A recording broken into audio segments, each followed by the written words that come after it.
Hi there, it's Brandon from Arabian Armory. Today we're going to be talking all about gauntlets. I know I said I was going to make a video about Viking stuff. I wanted to get a couple more items before we got into more detail about that. So I do apologize for anyone who's looking for that. But yeah, gauntlets. I have quite a few examples here. All of these are designs that will be for sale at Arabian Armory. I do not do thin, lightweight LARPy gauntlets, so I'm sorry for anyone who's looking for that. My gauntlets are specifically for SCA, Battle of the Nations, kind of heavy combat. Certainly you could use them in LARPs if they're compliant with whatever rules that you have, and that's perfectly fine. So, I'm going to start with these clamshell gauntlets. Now, if you get clamshells like this, you have very good protection, right?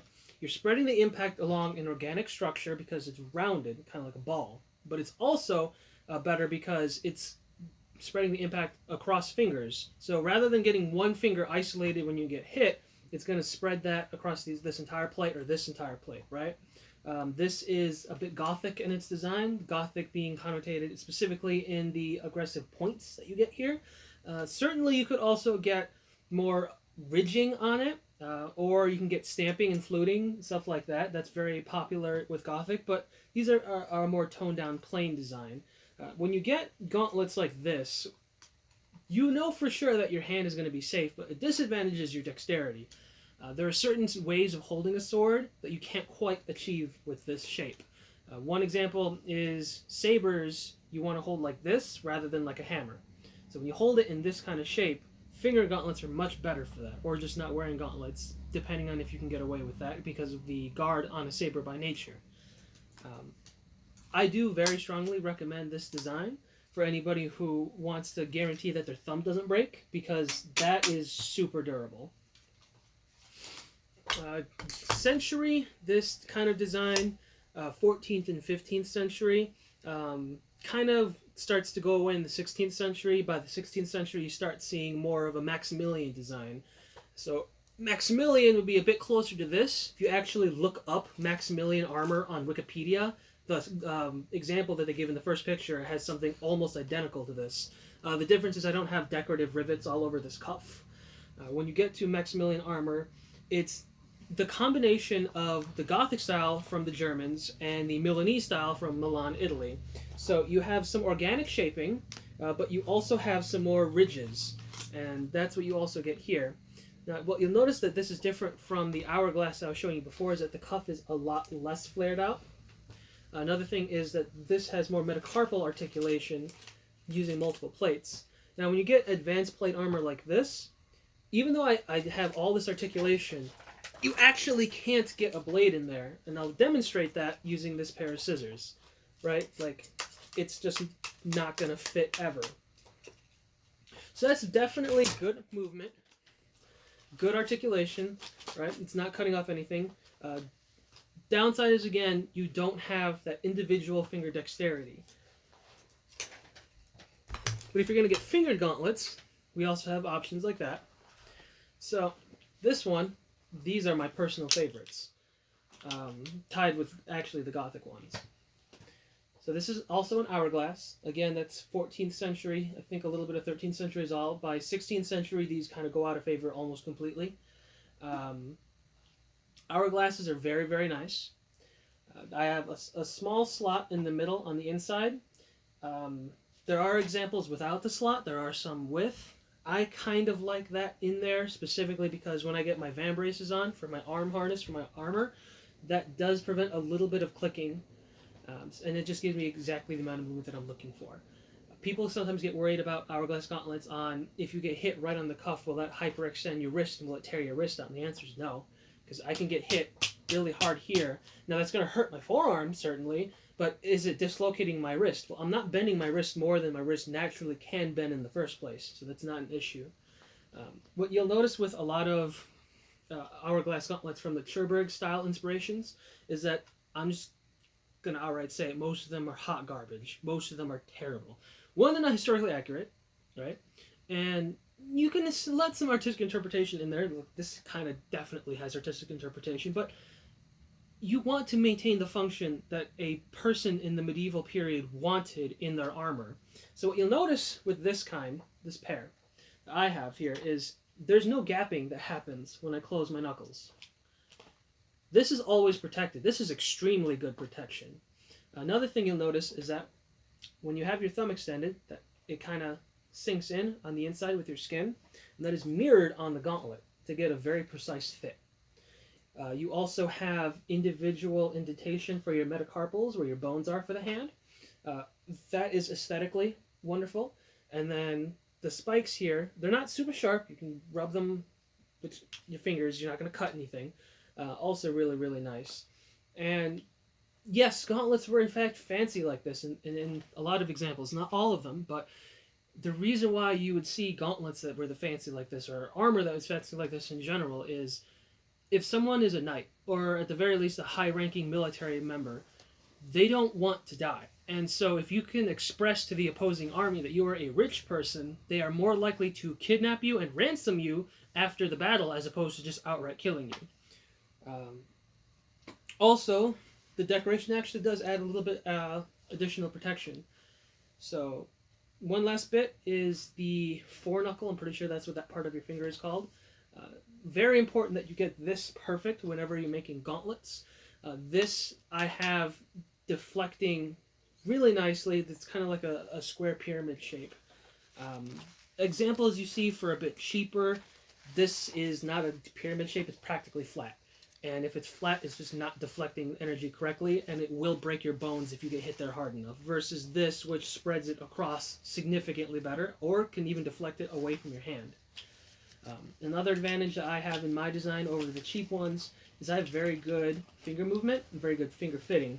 That is exactly where my finger ends. That's exactly where my finger ends. That's exactly where my finger ends. That's exactly where my thumb ends, right? Cheaper ones, the fingers just kind of go flopping everywhere, and that's one, that doesn't look very professional, but two, that actually gets in the way of you as a fighter if you're actively fighting. This has so much dexterity that I don't have a pen on me, but yeah, I could actually write my name using a pencil or a pen on a piece of paper wearing these. Like, it's super good. Grabbing a pencil, aren't you? Okay, well, I'm left-handed, so I have to use my left hand. You didn't grab a piece of paper. Oops. That's a napkin! Whatever. Cardboard. Good enough. So. Wait, show them that it's clear before you do that. Yeah, there's no name on it yet. So, I'm going to go the extra mile.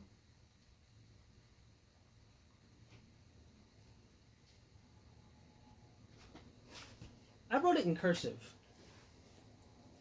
Now, it's not perfect, obviously. You are going to lose a little bit of your feel for where your pen or pencil is going. But my point is, you can make small, fine movements using this. So this is, again, like a more 13th, 14th century. Some people were using it in the 15th century. 15th century, though, Hourglass fell mostly out of favor. Then it comes back again a little bit. Emperor Maximilian was kind of weird. His taste in armor was bonkers. He's got helmets with like mustaches on it with horsehair, so he's very eccentric with like his oddly specific requests. Anyways, so these are fingered late 15th century Gothics. Again, very precise articulation here, very comfortable range of motion. Put the gauntlet on.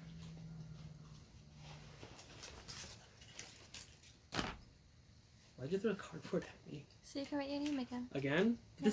I'm putting the right hand on again. Swear to God. These are actually the gauntlets I've been fighting with for a while. So if they look a little beat up, that's why. There we go. So very, very comfortable articulation, right? I can touch my fingertips together. I can close my fist, open it, bend it, forward, backward. Now, some people ask why it is that there's nothing on the inside of the forearm. Certainly you want something on the inside of the forearm. Maybe. There are examples in museums of complete armor sets where the gauntlet had absolutely nothing on the inside.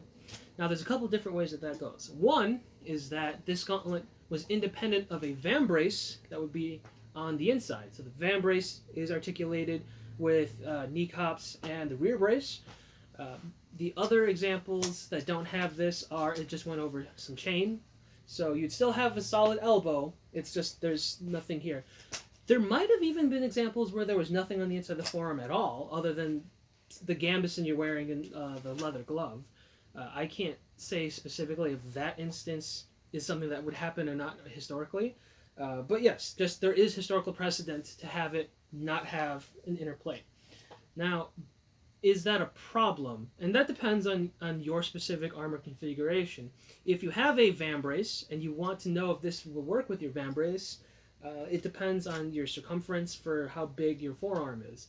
I know with mine, I had to punch one extra hole after I got vambraces, and then this still went over. It was really tight still, but it could do it. Alternatively, if you are a little bit thinner than I am and your vambrace is a little bit smaller, then yeah, you'll do it, no problem.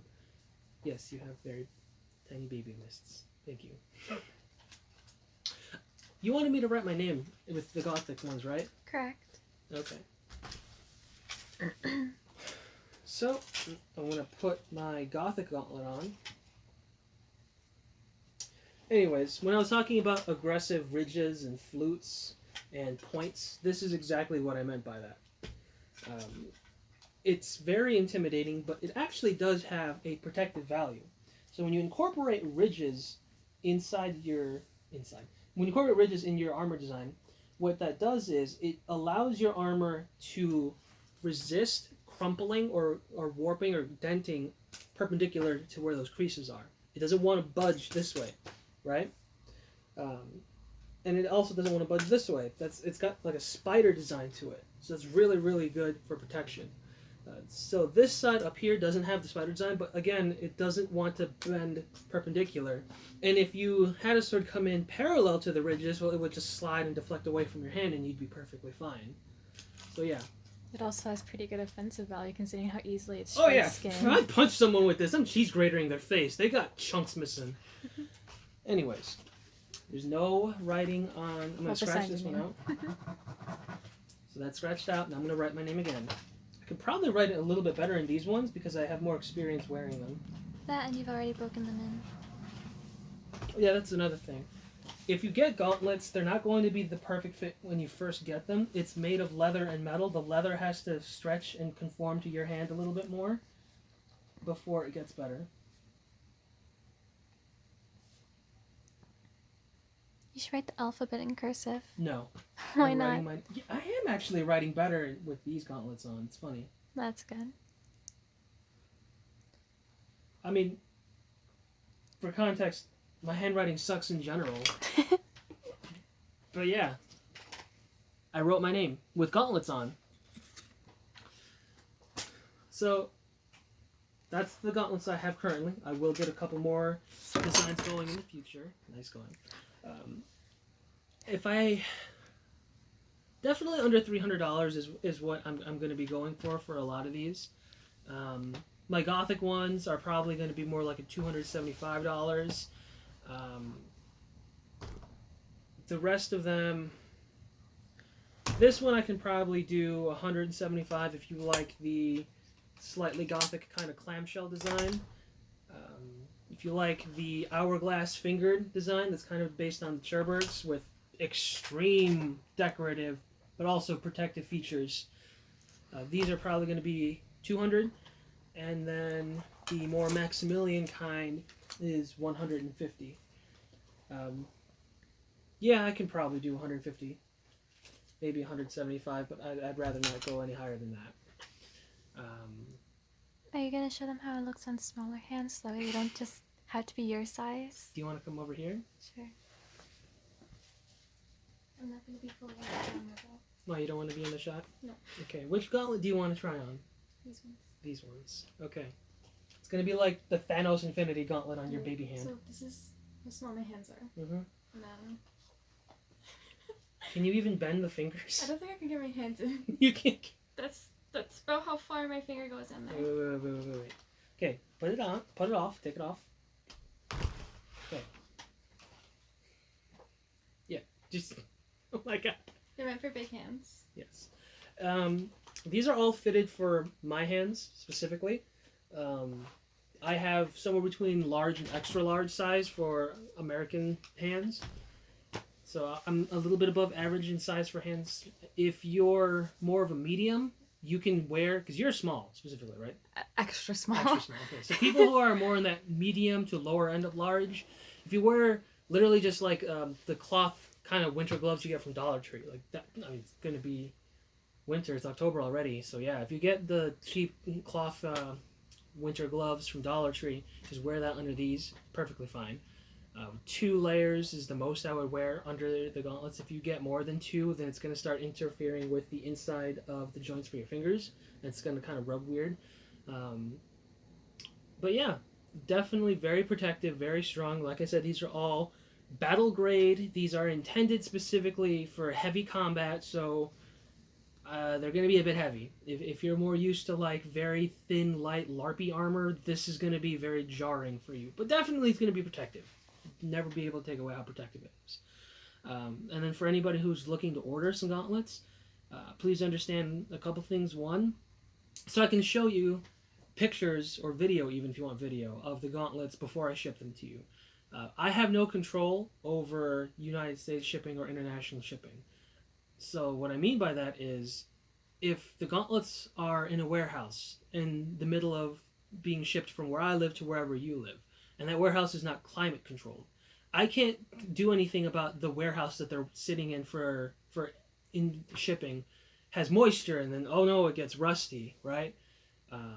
I can get some of the little silica gel packets that you get from shoes. I can put some in some people's packaging if they're concerned about that.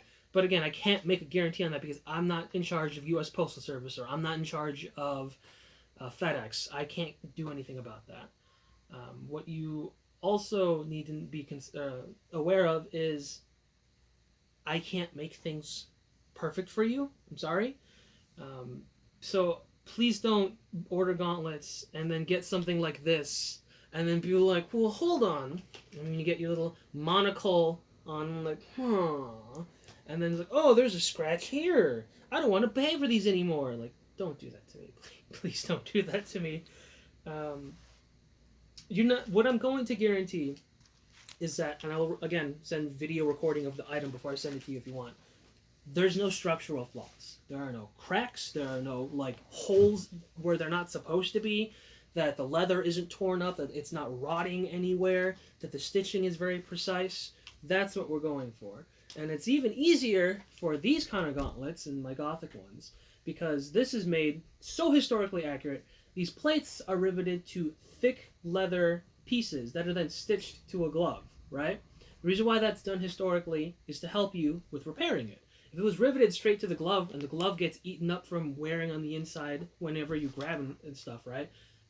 It would be really annoying to have to tear or cut out all of those rivets and then replace the whole glove. With this, you just snip, snip, all the stitches are out, and then you stitch it to a new glove.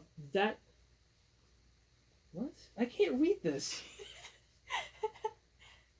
Whatever. My handwriting isn't that bad. Yes, it is. It's horrible. What the hell is that? Stop. You put Sharpie on a marker, it's gonna blur. Whatever, we're having fun. But yeah, please don't order gauntlets from me and then say that, oh, there's a scratch here and I don't want to pay for it anymore. Don't do that. It will not be damaged such that you can't use it. It will always be battle grade for heavy rattan or steel weapons hitting you there. Like, I have pictures on the page for Facebook. Okay. Yeah, sure. Anyways, I have pictures on my Facebook of me fighting in a lot of the armor that I'll be selling. So, like, I trust my own life to it. You can trust your life to it. Anyways, a little caveat that she wanted me to mention is that not everything that we sell on the page is stuff that I specifically made. There are things I have outsourced, so that's something to be mindful of if that bothers you, although I am in charge of quality control for distribution in the United States for those things. There are other things that I will be making. A commission that I'm going to be working on very soon is actually making a scale aventail using like hundreds of these to attach to a Sugar Loaf Crusader helmet. So yeah, there are things that you can commission me for right away, but you're not going to get it right away. There are other things that I am now the American distributor for that I can give to you a lot quicker. So just be mindful of wait times for different items. Um, I'm trying to do the best I can. I'm just starting out. Anyways, yeah, you're going to get quality control on it's not going to be cracked or broken anywhere. Um, one last bit. Did we do the video shout out yet or no? No, you do not. Okay. My Patreon supporter is Josh Brownie. So here's to you, Josh Brownie. But yeah, I have a Patreon. Patreon supporters will, depending on what tier you are, actually be able to decide what the next project is that I am working on. I have 2 commissions I'm going to be doing. You already learned about this one. The other one is I have a friend who's cosplaying Aaron Black from Mortal Kombat, and he wants me to make like a heavier armor stylized interpretation of the leather that he'd be wearing. So that's going to be some greaves, shoulder pauldron, possibly gauntlet, and the thigh armor. I don't know what to call it because it's not really cuisses. He has like weird triangle bits on his thighs. And the mask. Yes, I see you. Yeah, I'm going to be making a mask. Actually, you should have the leather by you if you want to. Yeah? No? Oh, there you go. So they're actually cut out. Yes. So this is going to be the base of the greaves for that. I'm going to have an extra piece going. You don't need to give that. This one has the stamp symbol. Whatever. I'm going to have an extra piece on the inside that's going to follow this shape, right? It's going to cut off about mid-shin with a point. So it's going to be kind of like the shape of a heater shield. And then on that piece, it's also going to have some intricate gold vine kind of shapes to it that are going to be painted on. The color scheme is going to be ox blood because it looks like very dried blood. That's exactly the kind of color that he'd like to wear, right? And then it's going to have black as well. So black, ox blood, gold. We should be able to get pictures of that relatively soon because, yeah, Ace Comic-Con is this weekend. So I got to get to work on that stuff. But yeah. So next time I'm going to be getting more Viking stuff if you want to do a video on Viking stuff. And then I'm also going to be showcasing in the near future another bladesmith that is joining the Arabian Armory family. So, have a good one.